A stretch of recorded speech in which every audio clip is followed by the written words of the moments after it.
Let me start by expressing my profound gratitude to all our subscribers, those who have followed us from the beginning and the new ones who have made it possible for us to be at 5,000 subscribers by the end of 2025.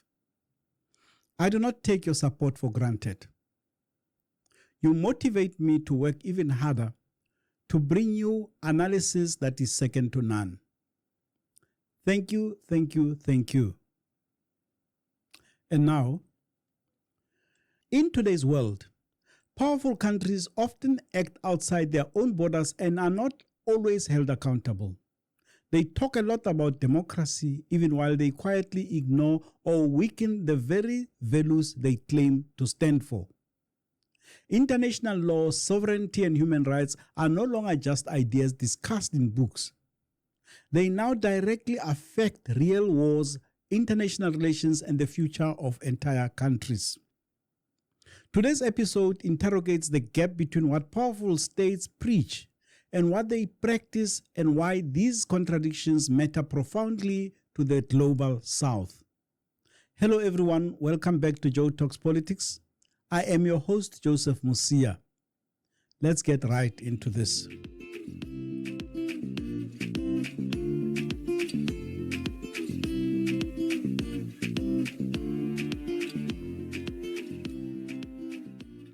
There was always a line. It was never a perfect line because powerful countries have always found ways to punish others for crossing it, while they themselves found justification for occasionally violating it. At the end of the Second World War and the formation of the United Nations in 1945, there was a consensus reached that power would no longer be the sole determinant of borders. That sovereignty would mean something more than just what the strongest army could impose. That line was drawn in the United Nations Charter, most clearly in Article 2.4, which forbids the threat or use of force against another state's territorial integrity or political independence. It is the rule that made it possible, at least in theory, to condemn Russia's annexation of Crimea in 2014 and its full-scale invasion of Ukraine in 2022. That condemnation was legitimate and even necessary, because it sought to remind the powerful that there are still rules we all have to abide by. When US President Donald Trump orders the forcible removal of Nicolas Maduro, the elected president of Venezuela, and has him taken to the United States, something profound happens. Not just to Venezuela, but to the global order itself. Because whatever one thinks of Maduro, regarded by some as authoritarian, corrupt, and incompetent, it is not Washington that should decide Venezuela's leadership. That right belongs to Venezuelans alone. Once that principle is discarded, we are moving into dangerous territory. We are rewriting the rules. The message this sends is stark. It says might is right. And if might is right for Washington, it becomes right for everyone else. Consider the ripple effects. What does this mean for other nuclear-armed states in a world where rules suddenly feel optional? For powers like China and Russia, the logic becomes dangerously simple. If regime change by force is acceptable when conducted by the Americans, why should restraint bind anyone else?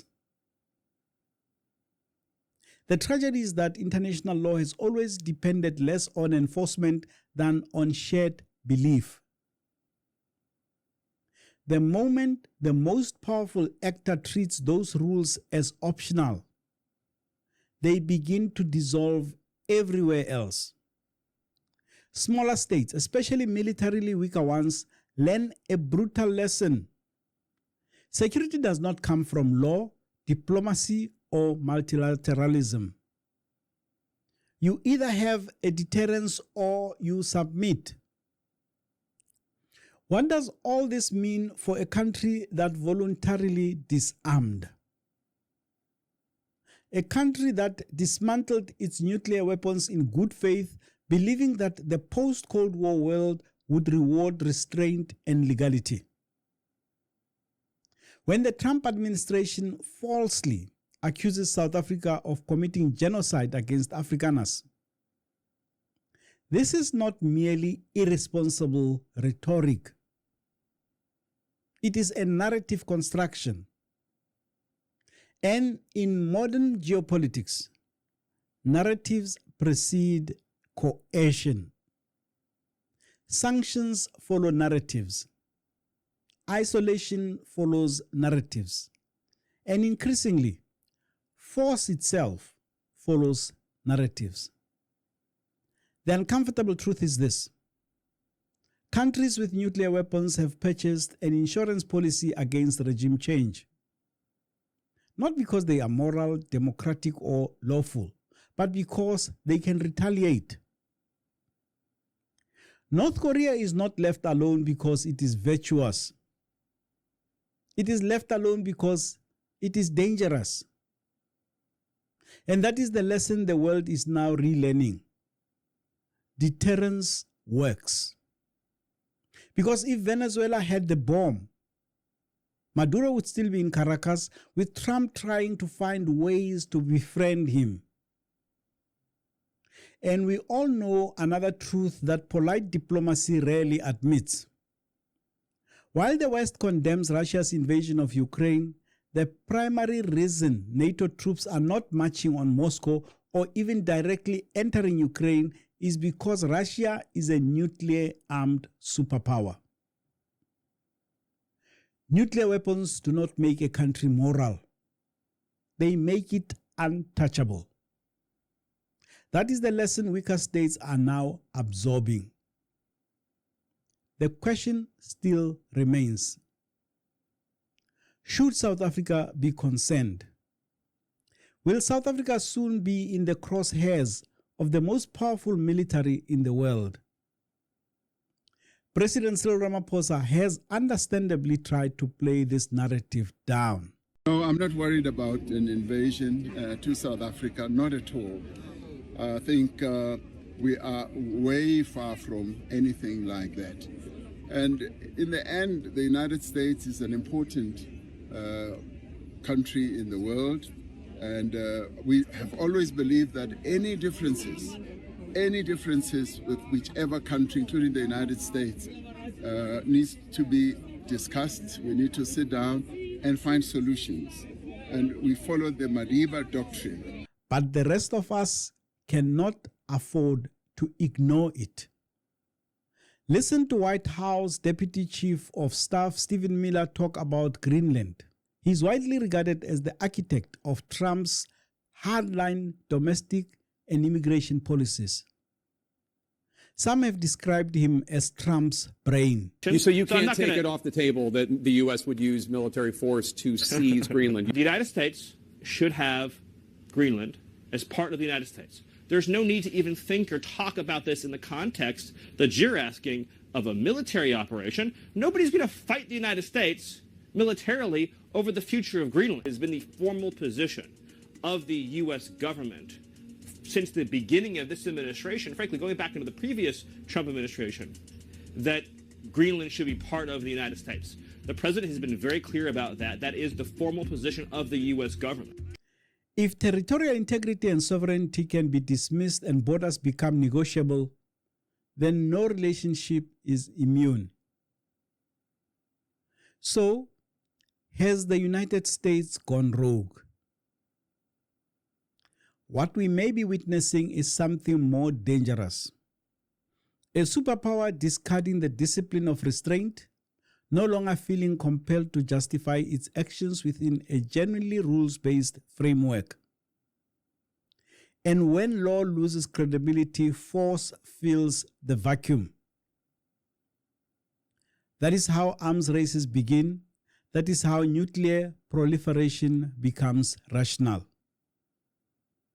And that is how smaller states learn that legality is no substitute for power. We live in a world in which you can talk all you want about international niceties and everything else, but we live in a world, in the real world, Jake, that is governed by strength, that is governed by force, that is governed by power. These are the iron laws of the world that have existed since the beginning of time. What is even more concerning is the deafening silence of so-called Western democracies. Britain, Germany, France, and Australia, among others. Their silence and equivocation are concerning because they seem to stem from fear. They fear what Trump will do if they dare get out of line. So they choose to appease a despot who has shown again and again that personal power and self-enrichment are more important than concepts like international law, multilateralism, or any historic alliances. On Sunday, Brazil, Spain, Chile, Colombia, Mexico, and Uruguay issued a joint statement to express their profound concern and firm rejection of the military actions carried out unilaterally on Venezuelan territory. Of course, South Africa was one of the first countries to condemn the coup and call for a UN Security Council meeting to consider the matter. While I commend our government for that, I cannot help but ask whether that's our way to the top of the list of targets. If you had any doubt about what the kidnapping of Maduro and the seizure of Venezuelan oil tankers is all about, listen to President Trump and White House spokesperson Caroline Leavitt. We're going to have a presence in Venezuela as it pertains to oil because we have to have, we're sending our expertise in. So you may need something, not very much. But no, we're going to be taking out a tremendous amount of wealth out of the ground. And that wealth is going to the people of Venezuela and people from outside of Venezuela that used to be in Venezuela.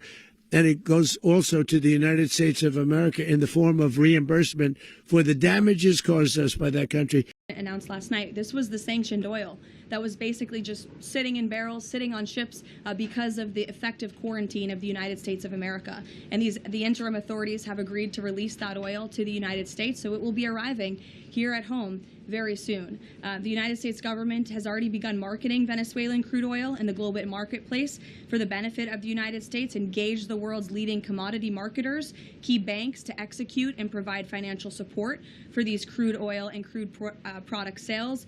All proceeds from the sale of Venezuelan crude oil and products will first settle in U.S.-controlled accounts at globally recognized banks to guarantee the legitimacy and integrity of the ultimate distribution of proceeds, and those funds will be dispersed for the benefit of the American people and the Venezuelan people at the discretion of the United States government. In other words, we are powerful and they are not. This is not about defending democracy in Venezuela. No attempt to make any legal case at all. It is about the seizure and control of Venezuelan oil. They are asking, so what are you going to do about it? And that leaves us with the question that should trouble every country without overwhelming power. What kind of world can we expect to live in the aftermath of these events? A world where law restrains the weak but inconveniences the strong? A world where accountability flows in only one direction? A world where doing the right thing, going to court instead of war, marks you as an enemy? Because if that is the world taking shape, then the danger is not only what powerful states might do next. The danger is what everyone else will feel compelled to do in response. And that is a far more dangerous world to live in. What do you think? Please share your views in the comments below. And don't forget to like and subscribe. That's all from me, Joseph Musia. See you in the next episode.